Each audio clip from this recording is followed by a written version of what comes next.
Hey there, Sharon Horne-Ellstrom here. Welcome to day 319 of our Get Your Goals Annual Challenge. We're going to look at and focus on the area of the life framework emotional today. We're going to do a quick summary and a review and an audit of where we at with respect to the goal we set for ourselves in February of this past year.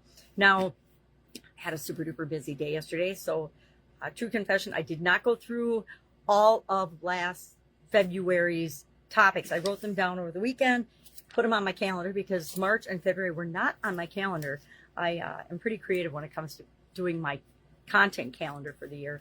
I know I'm going to do an annual challenge, but I don't exactly know how that annual challenge is going to unfold on January 1st of every year. I know what the topic's going to be. I know I have an overarching framework of how I want it to look, but I'm not sure exactly how it's going to play out.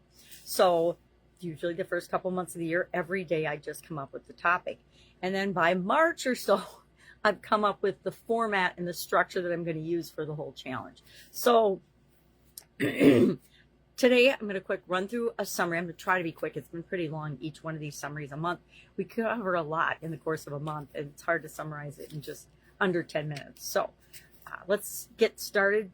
I'll talk about the topics that we talked about. And of course, our action item is to check in with the improvement area that we applied the SOAP framework to, as well as the at the end of the month, each month we do our 7-step goal getting process that we identified in January. We spent all of January looking at all kinds of different frameworks, like 15 or 20 different goal setting, goal frameworks, ways of looking at goals in order to frame them and come up with the process that works for us.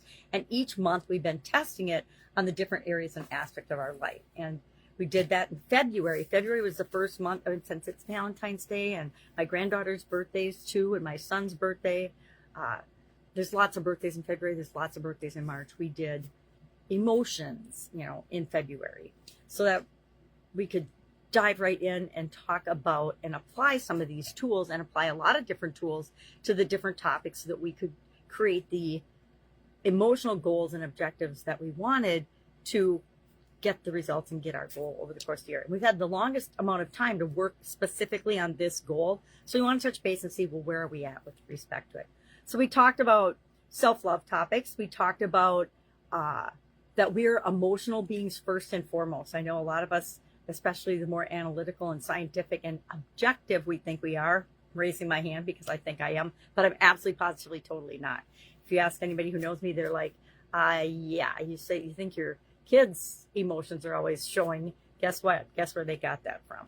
So we talked about that we're emotional beings first, and we need to learn how to handle that for ourselves to get the results that we want in every area and aspect of our life.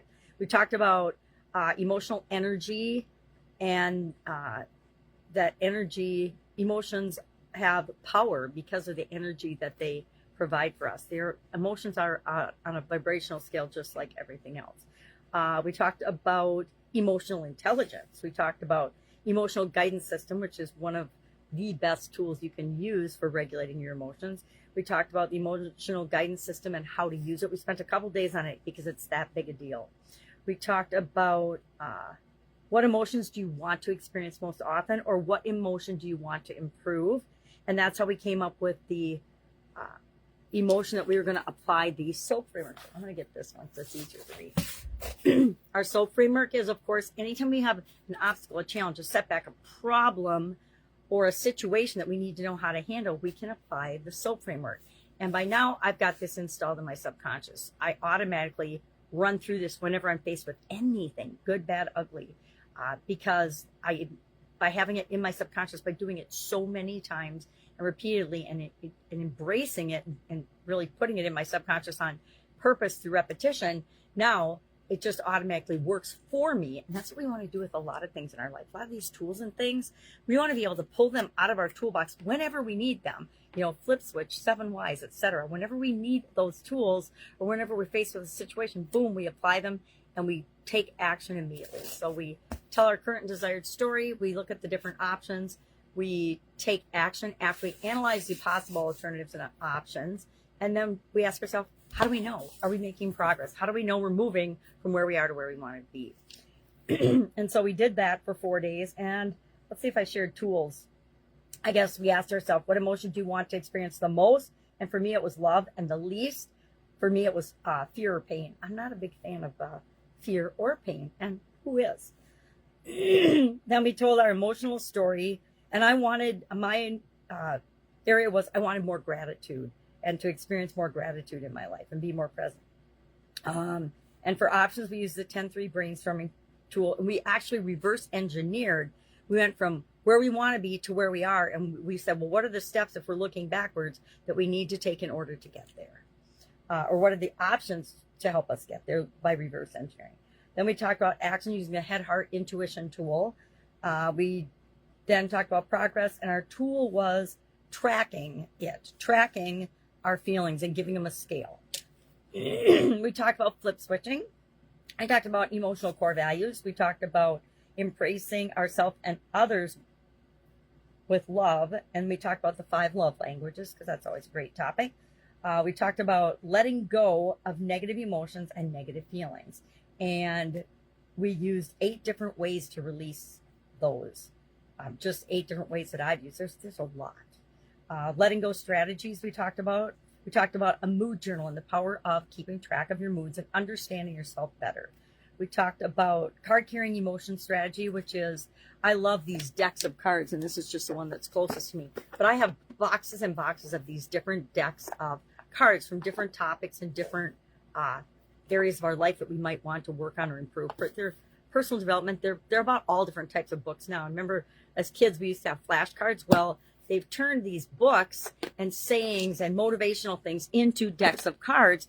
So I like to sometimes just randomly pick a card from a deck and carry it along with me to remind me and help me feel a certain way or give me a topic to think about during the day.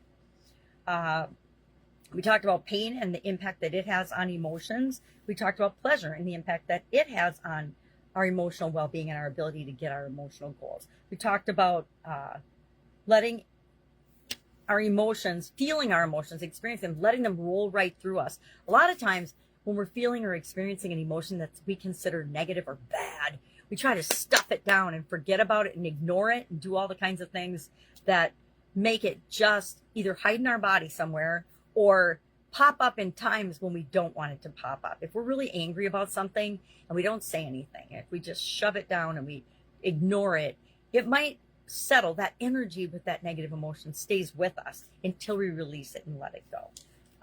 So we talked about that. I talked about and then hopped into our emotional goal setting process.